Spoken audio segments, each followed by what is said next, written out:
오늘은 트럼프 수혜가 될 수 있는 미국 주식과 한국 주식을 한번 알아보는 시간을 가져보도록 하겠습니다. 자, 그 전에 앞서서 현재 미국 대선이 11월에 있잖아요. 그럼 우리가 알아야 될 것은 미 대선 관련주가 우리가 안정적으로 수익을 낼 수 있는 기간은 어디인지 그걸 이제 먼저 체크를 해야 되는데요. 여기서 보시면 VIX 추이가 있죠. 변동성 지수인데 대선이 있는 해의 평균이 이렇게 움직였다는 건데요. 여기서 보시면은 9월 달에 TV 토론회 이후부터 대선 직전까지 변동성이 확대되는 경향이 있다고 표가 알려주고 있죠. 그게 이제 대선이 있는 해에 나타나는 평균이라는 겁니다. 그렇다는 말은 11월 대선이 가면 갈수록 증시가 변동이 클 수 있다, 위아래로 변동이 클 수 있다는 것을 의미하는 것입니다. 그러면 보수적으로 현재 7월 17일인데 영상을 찍는 날짜가 9월 10일 2차 TV 토론회 이전까지는 미 대선 관련주가 안정적으로 우리가 수익을 낼 수 있는 기간이겠다라고 보면 되겠습니다. 한국 주식이든 간에 미국 주식이든 간에 일정이 임박해 오면은 주목도 높아지지만 이미 이전에 한 차례 이제 주가가 오르고 난 다음에 선반영이 되고 막상 일정이 되면은 재료 소멸이 되는 경우가 다수입니다. 이건 공식이죠. 그렇다면 어떤 관련주를 봐야 될까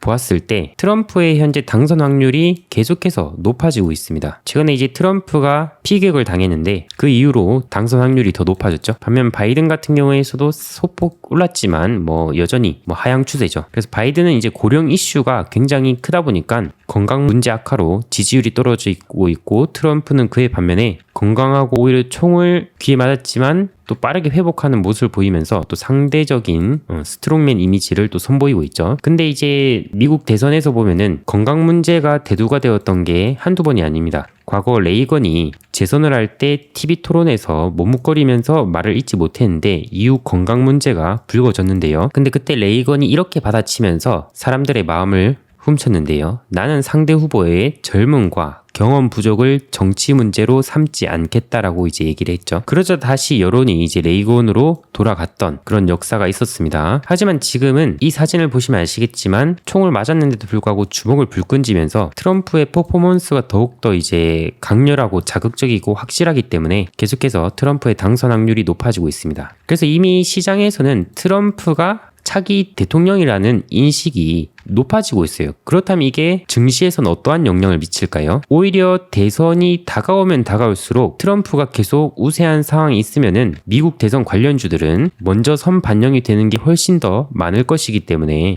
일정이 임박해 올수록 오히려 수혜를 받았던 종목들이 약세로 전환될 가능성도 무시할 수 없습니다. 그러니까 한마디로 트럼프는 더욱더 현재 선 반영이 되어 있다라고 보시면 돼요. 그래서 현재 트럼프의 정책을 보면은 모든 정책에 무엇이 자리를 잡고 있냐? 미국 우선주의 입니다. 제조업도 다시 미국으로 돌아오도록 리쇼어링 정책을 하고 있고요. 그래서 법인세이나 그리고 중국 규제 그리고 타국에 대한 관세 인상, 미국 제조업 건설 투자가 이제 확대가 이제 이렇게 된다면은 제조업 리쇼어링으로 또 전통 에너지나 인프라 이런 것들이 수혜가 될 것이다라고 하죠. 그래서 트럼프 수혜 업종으로 보면은 전통 에너지, 인프라, 금융은 이렇게 금융까지 해당 업종은 2016년 당시에서도 이제 수혜가 되었던 업종이었습니다. 그래서 이 표를 보시면 2016년 대선 트럼프 승리 직후 1개월에서 6개월간 탑5와 바텀 5 5개 업종의 이후 기간별 성과인데 대선이 끝나고 1개월 뒤에 가장 이제 성과가 높았던 것은 석유 및 가스 시추, 그 다음에 은행, 그 다음 건설 및 엔지니어링, 무역회사 및 유통업체, 부동산 관리 및 개발 이쪽 업종들이 강세를 보였다는 겁니다. 그러니까 이쪽 업종들이 대선 직후에 강세를 보였다는 것은 대통령의 취임 이후 정책이 구체화되면서 이쪽으로 이제 돈이 더 몰리게 되는 배경이죠. 그래서 그러한 전통 에너지, 인프라, 금융 이런 쪽도 이번에도 여전히 수혜가 되어서 움직이고 있어요. 그리고 트럼프 같은 경우에선 이제 경찰국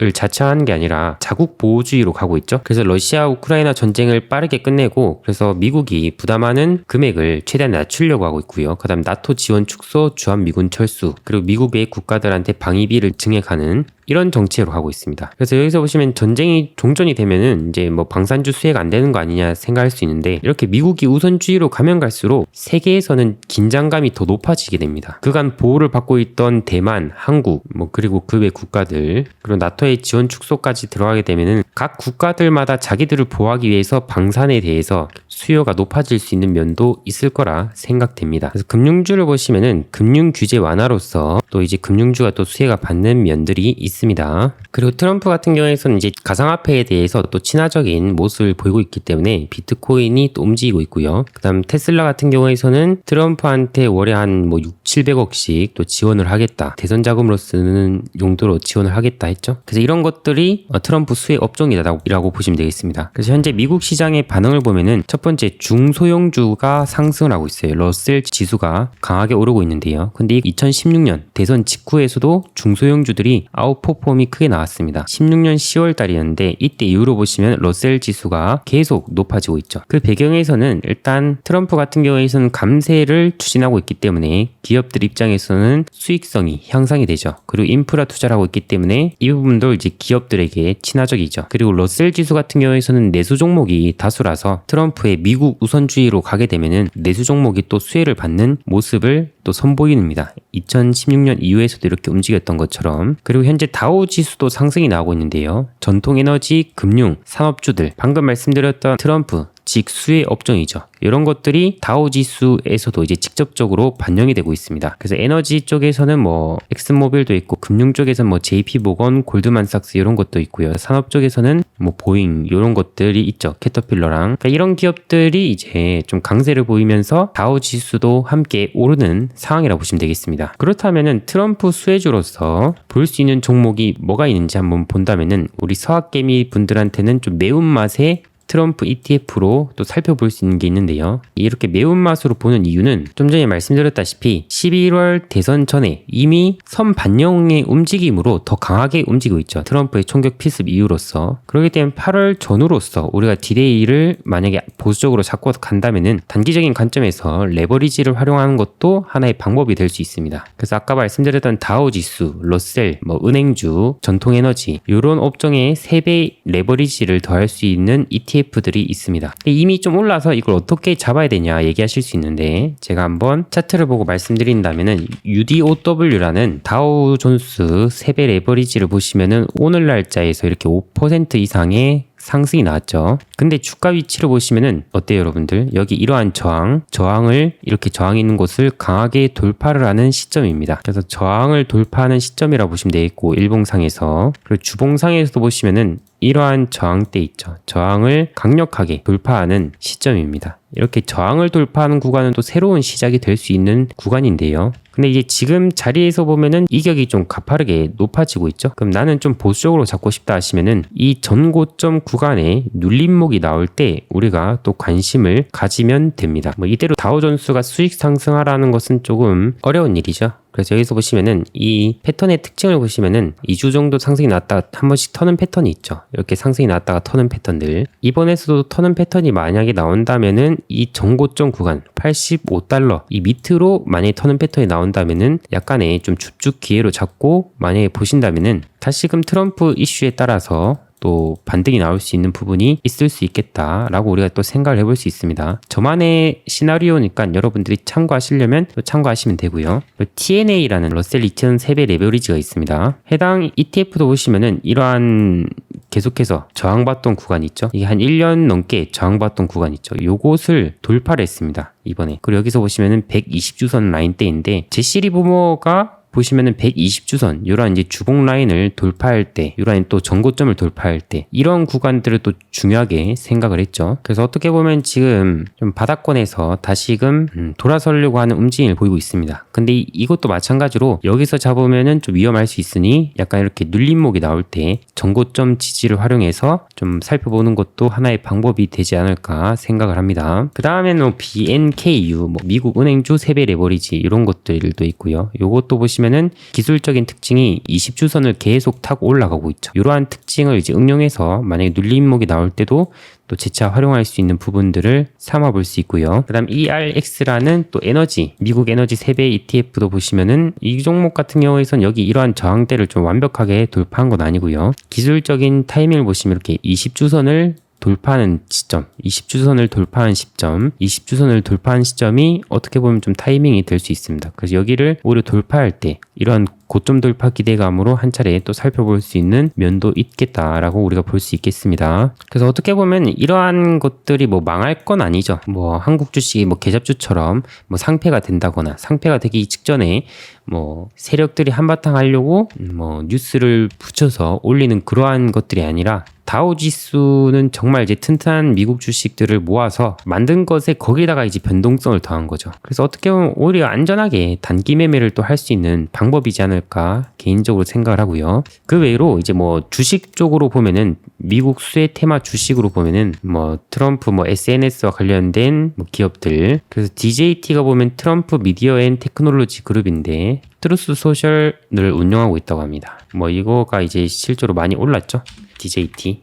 한 차례 이제 갭을 띄우고 이렇게 또 빠진 모습이죠. 그 다음에 뭐 석유 천연가스 관련주로 뭐 엑슨모빌 뭐 이런 것들이 있다고 하고요. 그리고 하나 좀 눈에 띄는 건 양자 컴퓨터에서는 아이온큐가 또 수혜가 될 수 있는 부분이라고 하네요. 그 외로 뭐 원자력, 방산, 농업 이런 것들 한번 여러분들이 캡처해서 좀 보시면 좋을 것 같고요. 그 다음에 건설, 금융, 사이버 보안, 바이오 의약품, 자동차도 수혜가 될 수 있다고 합니다. 건설 쪽에서 이제 캐터필러라는 종목을 보시면은 대규모 인프라 투자, 그 다음에 우크라 재건 관련주라고 합니다. 그래서 세계 최대 건설기기 및 장비 업체라고 해요. 그래서 캐터필러라는 종목이 뭐 이렇게 또 하루 만에 5% 이상 또 상승이 나온 모습인데요. 이것도 주가를 보시면은 여기 단기 추세를 또 돌파한 흐름이라서 여기서 보시면 또 이렇게 단기 추세를 돌파할 때 좀 한 차례 조정이 나왔다가 반등이 나온 모습을 보이죠. 이런 부분도 우리가 응용해서 활용할 수 있겠죠. 캐터필러 상승에 또 시급성을 줄 수 있는 부분이 어떤 부분이 있냐면은 트럼프 같은 경우에서는 최대한 우크라이나 전쟁을 빨리 끝내고 싶어 합니다. 그래서 미국의 부담을 줄이고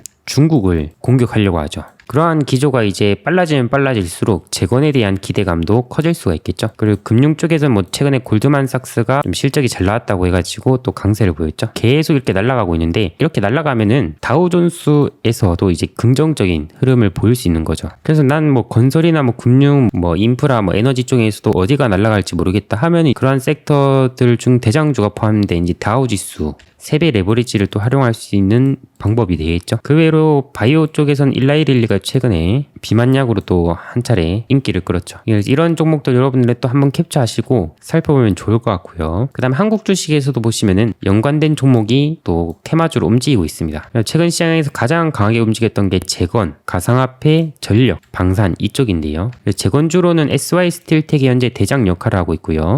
방산 쪽으로는 하나에어로스페이스가 대장 역할을 하고 있고 그 다음 LIG 넥스원이 뒤따라가면서 현대로템, 하나시스템도 뒤따라가는 흐름이고요. 가상화폐에서는 우리기술투자, 그다음 갤럭시아 머니트리 이 정도로 좀 강세를 보이고 있고 그 다음에 갤럭시아 SM 강세를 보이고 있죠. 그래서 건설 쪽에서는 또 HD 현대건설기계 이쪽도 강세를 보이고 있고요. 그리고 이제 뭐 남북 경협주로서 과거 트럼프가 이제 북미 정상회담을 이끌었던 적이 있었기 때문에 그 기대감으로써 뭐 일신석재 이런 이제 남북 경협주들이 또 시장에서 강하게 부각을 받고 있습니다. 그래서 여기서 테마주 개념으로 보기보다는 실적도 현재 잘 나가고 있고 이 트럼프 시대에 또 수혜가 될 수 있는 그런 종목으로 좀 보는 게 정신건강에 좋을 것 같아요. 그게 현재 방산이고요. 그리고 또 볼 수 있는 게 전력 쪽도 그러한 맥락으로 볼 수 있지 않나. 그리고 건설이나 금융도 마찬가지고요. 나머지 뭐 가상화폐나 원전은 사실 우리나라 종목 중에서 뭐 실적이 급증한다거나 그런 모습은 아니죠. 그래서 여기서 저는 개인적으로 여러 종목들이 있는데 뭘 봐야 되냐 했을 때 UDOW를 또는 이제 TNA를 지금 올라왔으니 좀 눌림목이 나왔을 때 보는 것도 하나의 방법이지 않나 이렇게 생각을 합니다. 왜냐하면 여기서 끝날 게 아니라 8월, 9월 10일 전까지는 변동성이 상대적으로 적은 시기이기 때문입니다. 제가 뭐 3배 레버리지 ETF를 말씀드렸다가 이제 해가지고 이것만 하는 게 아니라 뭐 미국 주식 쪽에서는 여전히 중장기가 저는 답이라고 생각합니다. 근데 여러분들이 단기적으로 만약에 운용하시는 게 있다면은 이런 것들도 뭐 활용을 해보셔라 이렇게 공유를 드리는 거라고 보시면 되겠습니다. 오늘 영상이 도움이 되셨다면 좋아요, 구독, 알림 설정 눌러주시고 다음번에 좋은 영상으로 찾아뵙도록 하겠습니다. 감사합니다.